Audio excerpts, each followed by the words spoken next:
Nah, di sini saya udah dinangisin, udah dipanggil-panggil. Oh, ini mungkin ajal saya sudah tiba gitu loh. Ngeri, makanya itu benar-benar diabetes itu benar-benar aduh.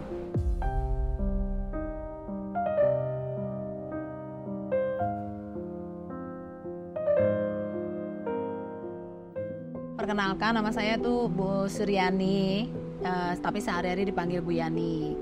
Usia saya tuh 53 tahun, pekerjaan saya sehari-hari adalah pendidik PAUD, istilahnya itu pendidik PAUD non formal yang melayani anak-anak yang kurang mampu.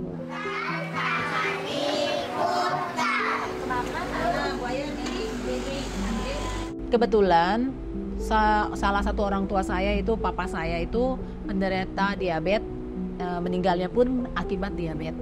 Nah, sejak saat itu kan saya pikir kan fine-fine aja, saya nggak kena gitu loh. Jadi saya makan biasa, cuman memang berlebihan itu ya kadang ya suka minum-minum dan kemasan-kemasan itulah yang saya suka minum gitu kan. Udah gejalanya itu sih tahun 2022 berjalannya itu saya kalau malam sering kencing. Dari pagi nih kita bangun tidur sampai bangun tidurnya lagi gitu. Itu 20 kalian. Sampai kadang itu nggak ketahan gitu loh. Keduanya, kalau saat saya mandi sikat gigi, gusi saya tuh suka berdarah. Pelan pun, gue gosok giginya pelan pun pasti berdarah gitu loh. Tapi saya masih belum sadar gitu ya. Terus setiap harinya itu suka kebas, kangennya kesemutan. Itu kaki dan tangan saya kalau kesemutan itu udah kayak gimana gitu loh. Gak enak banget gitu. Sekarang kan lokasi memang kalau ngajar di sini, tapi kalau malam kan sore atau itu saya pulang ke Rawabuntu ya, daerah Serpong. Itu kalau di kereta pun menderita banget. Saat itu udah kaki kram, sakit. Saya cuma bisa nangis gitu loh, nggak ada yang ngasih duduk. Sampai ngerasain saat itu ya frustasi loh bener. Saya bilang aduh sakit banget ini kaki gitu. Terus ada lagi gejala yang paling itu, makan udah banyak tapi nggak kenyang-kenyang. Minum udah banyak masih minum terus gitu loh, lebih 3 liter kayaknya.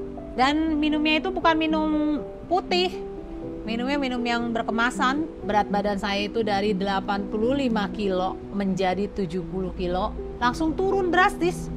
Kan heran gitu loh.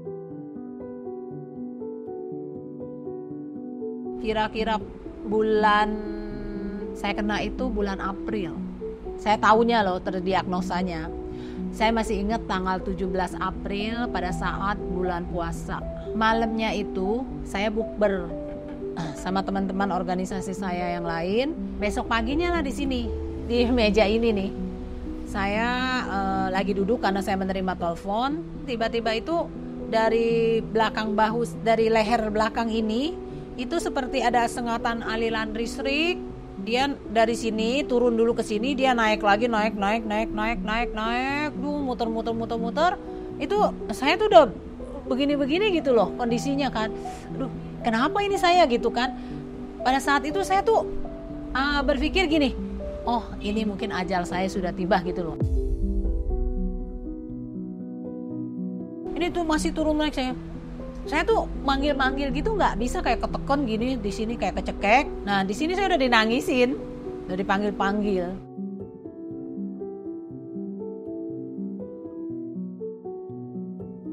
Sama anak saya dan saudara-saudara saya dibawa ke rumah sakit fluid. Di situ memang bukan lagi gejala yang tadi yang saya rasakan, sekarang jadi naiknya ke lambung. Itu rumah sakit juga lucu juga kan, nggak dites tes gula darah, hanya yang diobatin lambungnya. Saya diinfus nggak kenapa-napa, cuma lambung, udahlah berobat jalan aja gitu kan. Di mall habis makan saya gini cek, tuh ada tes gula darah gitu kan.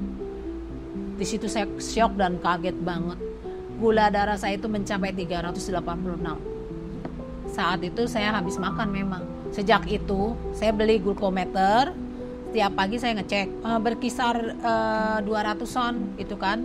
Bangun tidur aja pada saat itu bisa di atas 150.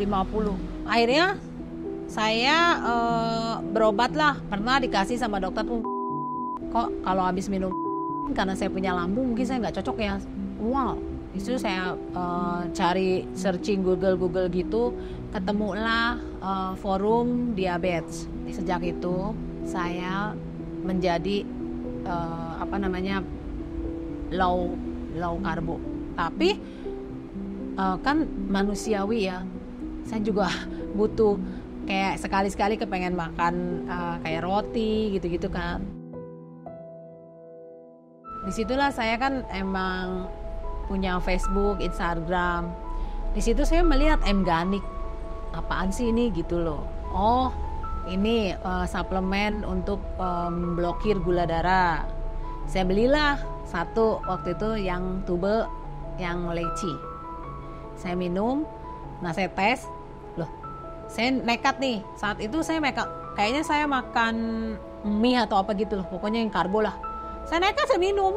Loh, pas dites kok di batas normal. Kan namanya kalau orang diabetes itu kan nggak bisa sembarangan di tempat apapun, kita harus cari makanan yang aman kan. Jadi setiap saya lapar ya saya minumnya multigrain itu.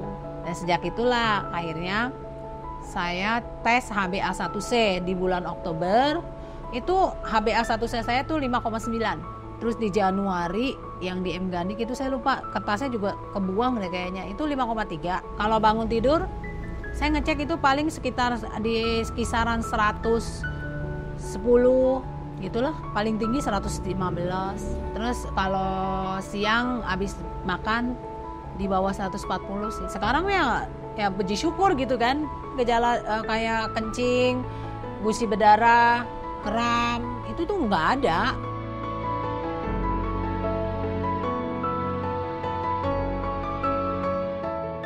Makanya saya tuh pengen berbagi ke teman-teman, ayo pola hidup sehat.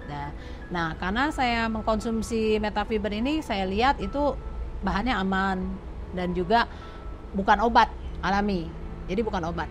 Kalau obat terus terang saya nggak mau, karena saya tahu kimia itu tetap nggak bagus. Kalau obat diabetes itu jangka panjang dan seumur hidup, apalagi kalau udah kena insulin kan, aduh makasih gitu loh. Ya pesannya sih kita berjuang untuk diri kita sendiri. Di samping makanan, juga pola pikir dan pola hidup sehat itu dengan olahraga. Terbantu juga dengan Metafiber dan multigrain, dan saya sih menghimbau bagi orang diabetes itu jangan merasa mahal gitu loh ya. Kalau menurut saya sih Metafiber itu masih terjangkau, karena kan harganya itu kan cuma 10.000 per saset ya, anggap aja itu makan. Berarti setelah minum M-Ganik ini jadi udah fit ya sekarang ya? Fit ya gini loh, tiap hari saya kerja tiap hari kesini loh gitu loh. Yang padahal pikir saya usia saya kan nggak muda gitu loh, tapi saya bisa ngalahin anak-anak muda. Iya.